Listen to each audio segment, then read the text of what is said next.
Les restaurateurs n'ont eu que quelques heures pour organiser la fermeture de leurs établissements. Que faire alors du stock prévu pour les jours suivants? Nombre d'entre eux ont pu donner ou vendre la nourriture pour éviter le gaspillage. À Annecy, un groupe Facebook a vu le jour pour relayer leur action. Avec mon épouse, donc on fait partie du milieu d'hôtellerie-restauration depuis des années, que ce soit dans le bar, dans le vin, dans la cuisine ou dans le service. On a donc pas mal de contacts là-dedans, dont deux amis proches qui sont Claude et Aude Bélan, qui sont traiteurs charcutiers à Albins. Et en fait, ils nous ont contactés dès le samedi matin en disant, voilà, nous, on sait très bien faire notre métier, par contre, communiquer, c'est pas notre délire. Vous savez bien le faire. Aujourd'hui, on a eu des restaurateurs qui cherchent à écouler leur cam, nous y compris, on cherche à écouler notre nourriture, on veut pas jeter parce que ce serait dommage de jeter toute cette nourriture. Du coup, on a eu l'idée de créer ce groupe. Et quand on l'a créé, on l'a partagé tout de suite sur d'autres groupes sur lesquels nous étions. Et c'est vrai que le groupe est devenu très très vite viral. Parce qu'on a eu quand même dans la première journée, on a dépassé les 4000 membres et dès la deuxième journée, on était déjà presque à 7000 membres, je crois, de mémoire. Là où on est très content, c'est qu'on a vraiment pu aider les restaurateurs parce que des restaurateurs tels que la brasserie des Européens à Annecy qui avait des huîtres à écouler l'ont très très vite écoulé. Le 1er mai à Annecy également avait proposé de vendre ses invendus. Tout est très vite parti. La charcuterie Maxence Beau à Villaz, pareil, il y avait plus de 1000 plats de lasagne qui lui restaient de plats qu'il prépare pour des cantines à écouler. Tout est parti. Donc le but était vraiment d'aider ces restaurateurs et la mission était accomplie. Et même si on avait aidé un ou deux, ça aurait été déjà génial. On en a aidé plus que ça, donc c'est encore mieux. Le groupe Facebook a décidé de poursuivre son action en mettant en avant d'autres initiatives solidaires. Quand on se dit qu'on a réuni près de 8000 personnes sur un groupe, c'est quand même un chiffre qui est assez important. Voilà, pas pour certains, c'est sûr, mais pour nous, ça paraissait assez important. Et on s'est dit, on ne veut pas faire n'importe quoi avec.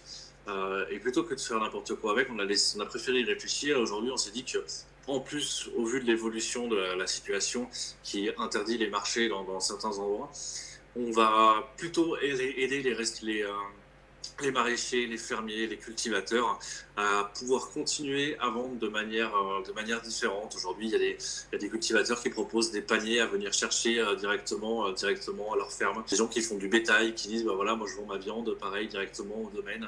Il y a le Vinistro à Annecy qui a transformé son restaurant en épicerie solidaire, c'est-à-dire qu'ils continuent à commander leurs produits à leurs producteurs locaux, mais du coup les vendent à bas coût directement au restaurant.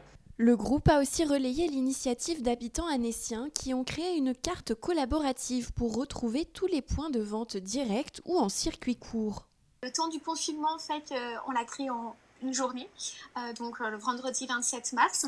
On a vu qu'il y avait aussi pas mal d'associations, de plateformes aussi qui se sont mis en place et on salue aussi quand même l'initiative de Solidarité Annecy Marché Solidaire 74 donc sur la page Facebook qui eux aussi ont, en même temps que nous en fait eu une action sur rassembler en fait justement les producteurs, où ils sont placés, est-ce ils vendent en direct ou autre. Et du coup, nous, on s'est dit que le mieux, en fait, pour répondre aux gens, c'est qu'il y ait une seule carte et un seul point, on va dire, une seule information pour faciliter l'accès, pour vraiment mettre les adresses, les coordonnées, aussi bien des épiceries, des primeurs, des producteurs locaux, des marchés qui sont soit arrêtés, soit pas arrêtés, la vente en direct en fait directement à la ferme.